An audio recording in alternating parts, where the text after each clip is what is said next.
regard to the depth chart with Jaylen Smith, is the plan now to leave him at corner this year, or do you still plan to move him around a bunch over the course of the season? He's a piece that gives us some versatility. We've worked him at some different positions throughout camp and spring. Feel like he's got the ability to help us at different places.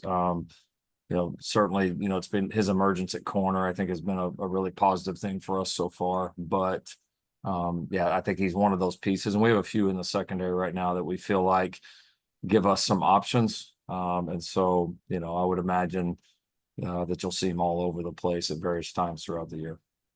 Thanks. Ryan Karchi?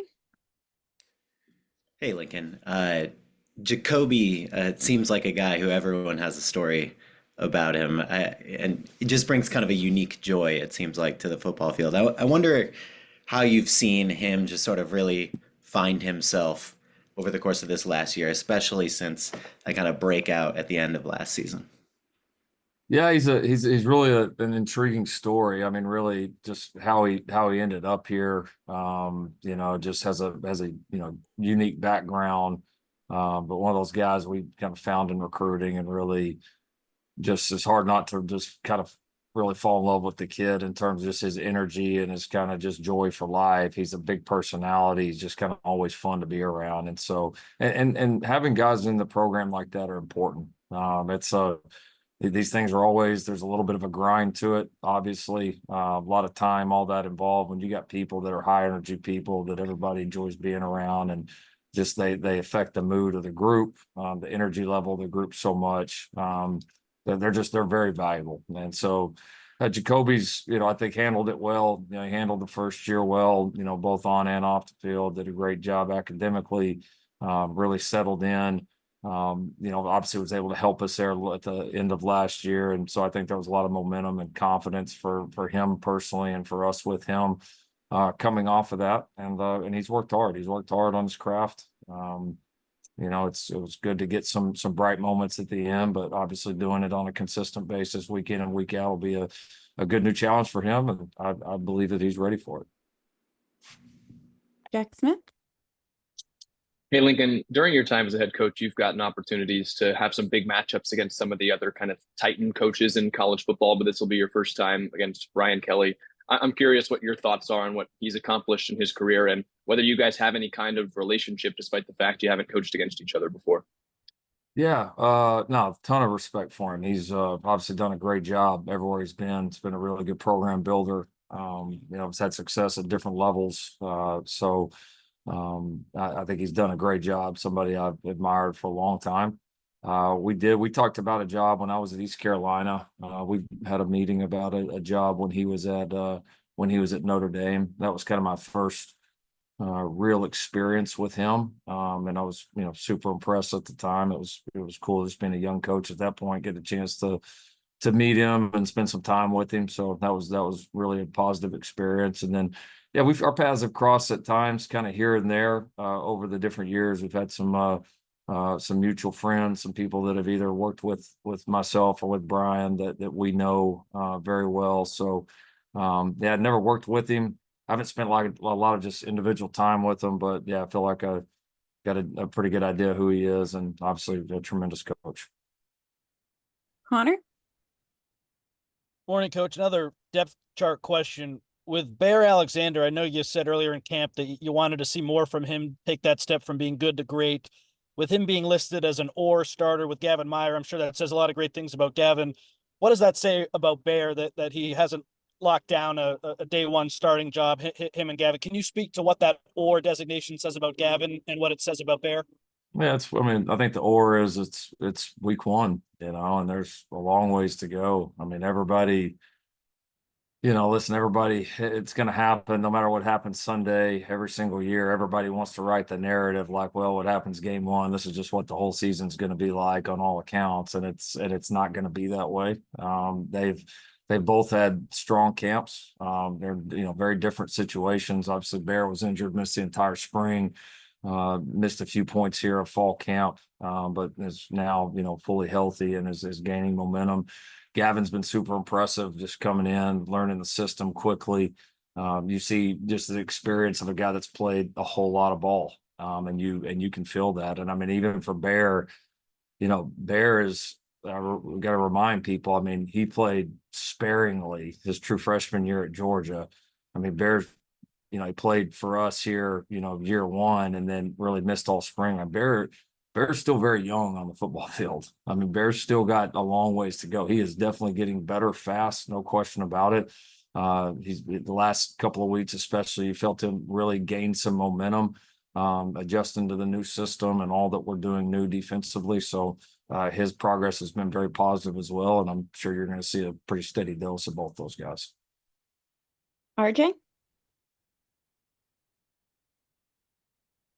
Hey, Lincoln, I wanted to ask about how the personalities of Easton, Eric, and Mason have kind of meshed off the field, and then what you've kind of seen from them and the way they work together on the field.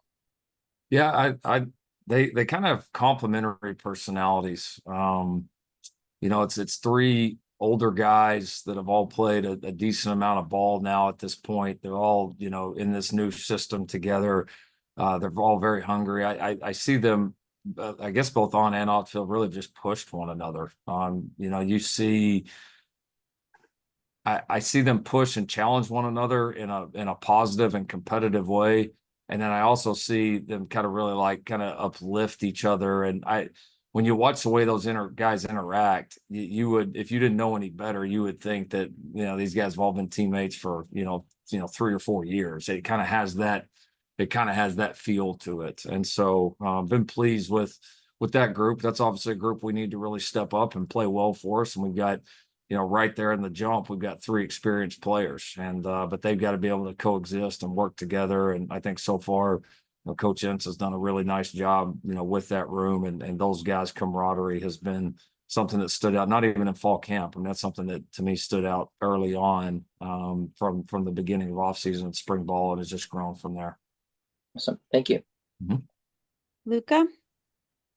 And again, just to go back on Jacobbe and add to that conversation a little bit, Miller told us last week, he obviously came from a high school where he was a featured guy, he was the guy, and he's kind of had to understand here, if a play is not necessarily designed for him, it's not the end of the world, in Miller's words, and he's a piece of a larger puzzle.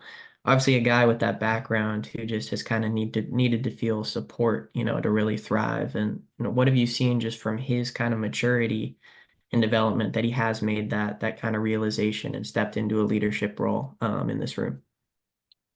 Yeah, I mean, I think most receivers go through that, because most of the guys that, a USC is going to recruit are the number one options on their high school team. And then, all of a sudden you get to a place like this, and there's going to be some other good players in the room. And so, yeah, I mean, I think Jacobbe, we've pushed him to certainly continue to grow and mature, but we've tried not to take away and hamper kind of the youthful energy and all that he has, because it is so positive. And I can think of a handful of other guys in my career that I've had that had that same sort of vibe about them. And I think the worst thing you could do as a coach is extinguish that, right? Like you don't want that. It's a gift. It helps him play better. It's good for the rest of the team. But he's also had to learn as he grows that there's a time and place, when, kind of how, when is it time to kind of lock in and be ready to go? When can you bring a lot of energy that helps uplift everybody in a positive way that's going to help them play better and help us play better on the field? And so I think that piece has been a learning experience. But the thing I respect about Jacobbe, he's always open to coaching. He's open to, when we sit down and talk about these things, I think you really see him make a conscious effort to try to work on them. And he's done that ever since high school. I mean, there was a lot of trust in just getting him here, coming out of high school. There was a lot of things where he had to grow and continue to progress. And he's lived up to his word every step of the way, and he's continued to do so during his time here at SC. Antonio? Hey, Lincoln, I know towards the end of last season, things weren't as consistent for the run game probably as you wanted. What's the key to being more consistent there this season and kind of achieving more balance on offense?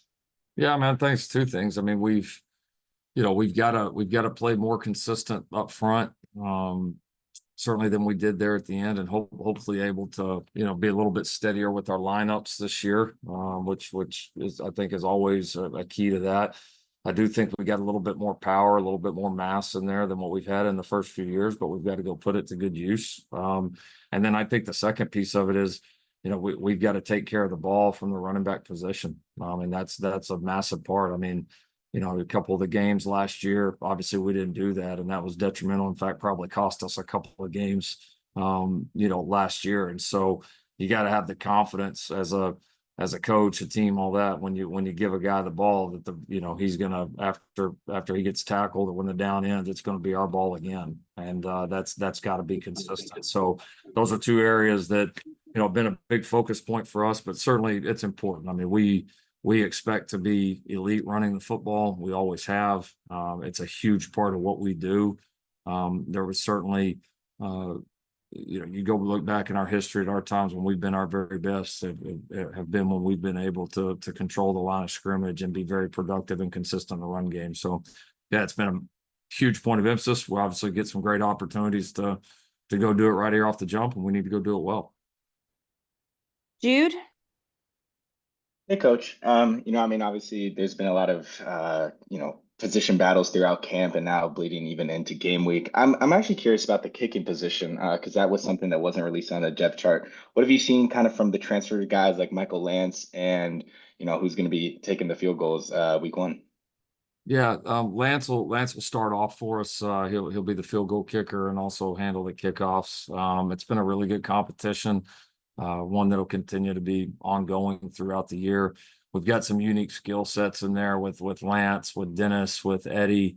A couple of these young guys have come along and done some really nice things. We've got some really talented young kickers in the program, but Mike will get the start on Sunday.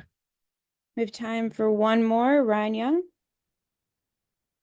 With Easton and Achille, do you recall, was it one of them you found first in the portal and then you realized they were both in there, or how did it play out with kind of discovering that package deal you got? No, yeah, kind of found out both of them were, yeah, we had a couple of conversations, and it was one of those that we knew was going to happen pretty fast. And I actually flew to Corvallis in a driving rainstorm, and I went and met both of them at their apartment, and I ended up staying at their apartment for 2 hours, just the three of us, and we had a great talk. And we those two guys, it's not hard to get in pretty deep with them in terms of, just that you could tell right away they were passionate about football. They were passionate about going to a place where they, felt like they had a chance to really go win big. They were passionate about hearing, my vision for, our program and where we were headed, and, where they could obviously be of service and where I thought the roles could align. So it was, I got to be honest, of all the recruiting visits and all the home visits and all the ones over the years that sometimes admittedly run together a little bit when you look back on them, I don't know if I've ever had a more high energy, fun meeting. I mean, literally just the three of us in some college kid's apartment in Corvallis. And we had a great time. We ended up leaving much later than anticipated because it was kind of hard to end it, but you could just feel their vibe and energy towards each other. That competitively, their passion for it, you could feel it from the minute I walked in the door. So that was a lot of fun. Glad they're on our team. Thank you.